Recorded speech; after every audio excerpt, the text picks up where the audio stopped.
Kosovo and Metohija, woe to me without me. Lukian music. Significant historical events have influenced the formation of the national ethos of every nation. For us Serbs, that event was the Battle of Kosovo, which left its mark on our spiritual and ethical national being, on our historical memory. This is not only the merit of the Battle of Kosovo as an important historical event, but also encompasses the geographical concept of Kosovo and its neighboring region, Metohija. These two provinces together have a special significance in Serbian history as a central part of Serbian land and the cradle of Serbian statehood, on the one hand. Accordingly, these two provinces are rightfully called the heart of Serbia, and they fully deserve that designation. On the other hand, they are our holy land and holy mountain because they have witnessed the highest cultural and spiritual achievements. Among the earliest Serbian tribes and lands mentioned in history are the Dardans and Dardania, who spread fame not only of Serbian weaponry throughout the ancient world but also of Serbian culture. They were the cradle of the most perfected military organization, as well as musical instruments and instrumental music. In the coat of arms of the Nemanjić dynasty, Dardania is represented by an armed lion, and geographically it corresponds to the territory of present-day Kosovo and Metohija, including the regions of Ras, Niš, and Skopje. Dardania is, in fact, the Old Serbia. The greatest Serbian religious centers in history are located in Dardania, such as Niš, the holy city of Nisus from pre-Christian times, and Pek from Christian times. The Archbishopric for Serbia was founded in Pek back in 548, which later became the Serbian Patriarchate. The cities of Prizren, Pristina, and Skopje served as Serbian royal and imperial capitals. The old names for the regions of Kosovo and Metohija were, besides Metohija, there were also Drenica, Hvozno, Ribnica, Patkovo, Podrumlija, Kostric, Draškovina, Sitnica, Lab, Lipljan, Hez, and Pilot. All of these are Old Serbian names, and Hez is a broader term that includes Visojevići and Old Raska. When the Turks conquered Kosovo and Metohija, capturing Novo Brdo in 1455, they conducted a population census and found that only 2 to 3% were Albanians, mainly to the west of Dukovica. There was no significant change in the composition of the population in the 16th century. The major changes occurred in 1690 when under the terror of the Turks, 200,000 Serbs left the Holy Land. Throughout the 18th and 19th centuries, 500,000 Serbs emigrated from Old Serbia under unbearable terror. During the Berlin Congress in 1878, the so-called Prizren League was organized by external forces, seeking the creation of Greater Albania composed of 4 vilayets. The Second Prizren League was held with the same goal at the end of 1943 under the auspices of the German Abwehr. For all Venetian and Latin travelers until the 18th century, the border between Serbs and Albanians was the Drim River. During World War II, around 250,000 Serbs were expelled from the Holy Land and 26 churches and monasteries were destroyed. At the end of the war, the decision of the so-called National Committee for the Liberation of Yugoslavia was issued on March 6, 1945, prohibiting the return of displaced Serbs. One part of the old Serbian Dardania, Kosovo and Metohija, is currently under occupation by international forces that seek to create a new Albanian state from this central Serbian land. It would be the second on Serbian historical territory, with the first being modern Albania. It was established in 1913, primarily to prevent Serbia from having access to the sea. Where are the Serbs from the coastal areas, or modern-day Albania, today? When it was created, there were many Serbs there, with more Serbs than Albanians in the capital city of Tirana. What about the Serbs from Shkodra and its surroundings, which were forcefully taken from the Serbs by the great powers and given to the Albanians? Skadar, Shkodra, was the capital of Serbia for over 1,000 years. Belgrade under Timur, now Berat, was the capital of the Balsic and Krnojevic dynasties. The Albanians only expanded into the Belgrade area during the time of the Ottomans. Where are the Serbs of Belgrade today? Displaced, Albanized, and destroyed.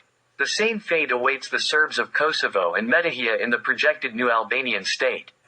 To these Western projectors, we can peacefully say, it has already been seen. Who is the people for whose benefit Western powers want to tear out the heart of Serbia? Does that people have any special merits to the West? Do we Serbs have any historical sins towards that people? In both cases, the answer is no. Neither does that people have any merits to the West, nor do we have any sins towards them, but quite the opposite. We accepted that people into our land in 1043 when, as a shipwrecked foreign servant from Sicily, they found themselves on Serbian soil. We call that people Arbanasi after the place Rabin near Mount Jablanica where we settled them. They call themselves Shiptari, which means Highlanders, and foreigners call them Albanians after the land of Albania in the Caucasus from where they came. In Serbia, they were professional shepherds, and as such, their rights are defined and protected by Serbian laws, similar to how Germans, called Saxons, were professional miners. If we Serbs had not generously accepted and protected that Albanian people, but treated them as they have treated us in the past 3 centuries, there would have been no trace or voice of them left long ago. Arbanasi, Albanians, are a people with a high birth rate, prone to terror, looting, and plundering. As such, they were destined to be used as a weapon against us by all our enemies, and they were indeed used. They are a people who easily change their religion, following the rule, as the sword, so the faith. In the 17th century, as New Muslims, New Turks, as they called themselves, they descended in masses from their mountain pastures into the prosperous Metohija, killing Serbs and seizing their houses and properties. They destroyed churches and monasteries and seized land. More than half of the territory of Metohija belonged to churches and monasteries, which is why it is called Metohija. The Turks tolerated and even encouraged this plundering, especially after the Karađorđe uprising. The cries of unprotected Serbs in Kosovo and Metohija reached the heavens until 1912. During World War II, genocide against the Serbs of Kosovo and Metohija was renewed under the protection of Fascist Italy and Nazi Germany. For the Serbs, there is no difference in terms of the names of the criminal formations, whether they were called Kakashi or members of the SS division, Skanderbeg. They all aimed for the same goal, to destroy the Serbs and create Greater Albania. This idea is still present among the Albanians, and they are encouraged and emboldened by hostile forces towards the Serbs. Enver Hoxha told them, "Give birth as much as possible and agree as much as possible." The goal was to give birth and only give birth, creating armies of hungry and dissatisfied people whom no one could provide employment for, and the powerful anti-Serb propaganda made them hate everything Serbian because they were told that the Serbs were to blame for all their misery. They employed a new form of aggression, and their motto was, "Life force solves everything." The goal was to conquer the living space of the Serbian people through demographic expansion. For that purpose, they invented the saying, "Whose sheep, his mountain." However, all medieval Serbian laws clearly state that on Serbian mountains, Albanians can graze their own sheep but have no right to appropriate those mountains and pastures. There is a right to defense against any form of aggression. Albanians obtained the state of Albania on Serbian historical territory, even though they did not fight for that state at all, but, on the contrary, fought on the side of their occupiers.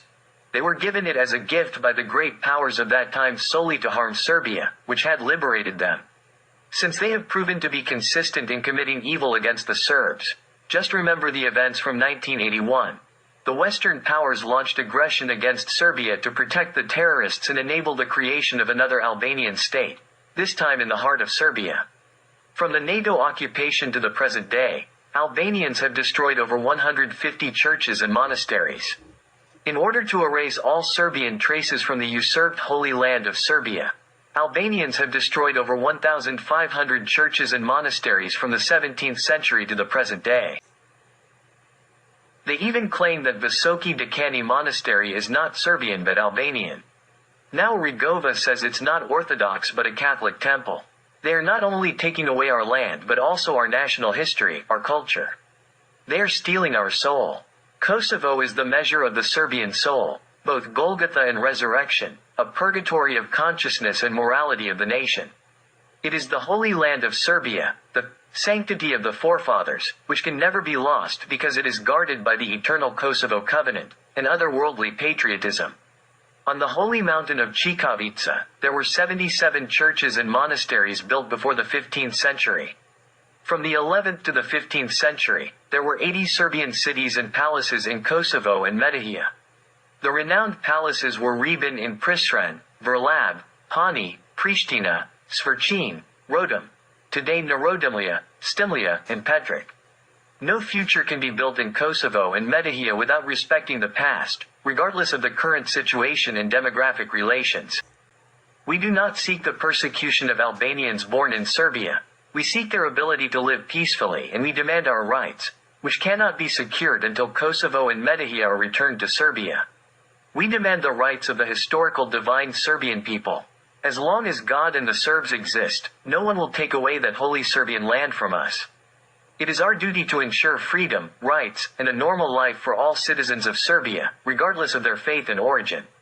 The state system should take into account the specific conditions of individual provinces. Where justified, special administration should be provided to the extent that it does not threaten the disintegration of the state. We will never relinquish our rights. Where our rights are not respected, the attribute of the goddess Dyke will decide.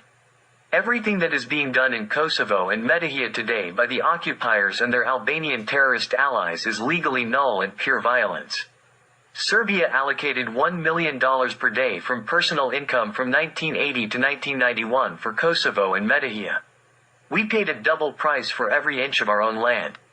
There is not a single nail on Kosovo and Metohija that Serbia did not pay for in this period. Not to mention the amount that Serbia invested in that province from 1960 to 1980 as aid to underdeveloped regions.